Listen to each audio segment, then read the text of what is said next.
এই ভিডিওটা ছিল অনেক দিনের।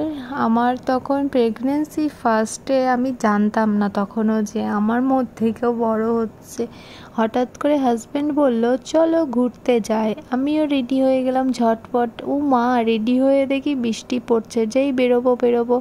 তখন হাজব্যান্ড বলল তাহলে কি করবে, চলো কিছু বানিয়ে নিয়ে আসো, খিদেও পেয়ে গেছে। তো আমিও ঝটপট ম্যাগিটা বানাতে চলে গেলাম রেডি হয়ে।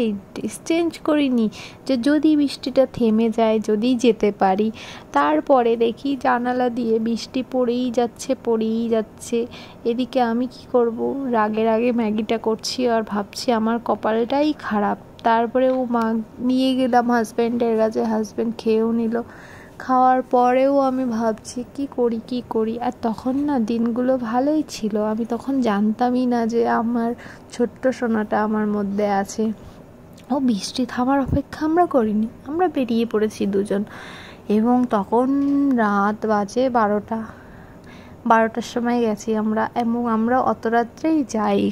ওর সাথে হাজব্যান্ড ওখানে, আমি এখানে থাকলে আমরা বেশিরভাগই মানে দিনের বেলায় বা সকাল বেরোতে পারি না। রাত 12টা-1টার সময় আমরা লং ড্রাইভে ঘুরতে চলে যাই।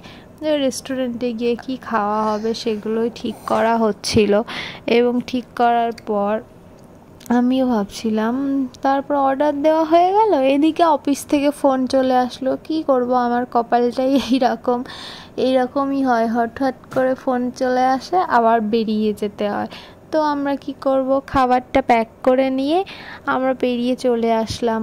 এদিকে রাস্তাটা দেখো কত সুন্দর লাগছে না, বৃষ্টি তখন কিন্তু অনেক রাত, কিন্তু রাতটা দেখো। এখানে এটা হচ্ছে কোলাঘাটে এমনিতেই সুন্দরই থাকে।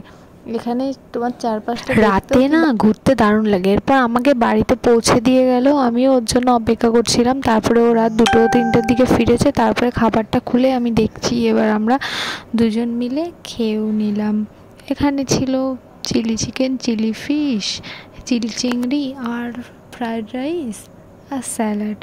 তো দুজনে রাতে খেয়ে নিয়ে আমরা ঘুমাই কিন্তু অনেক রাতে, তোমার 3টে 4টে ভোর হয়ে যায় এবং আমাদের সকালে উঠতেও দেরি হয়।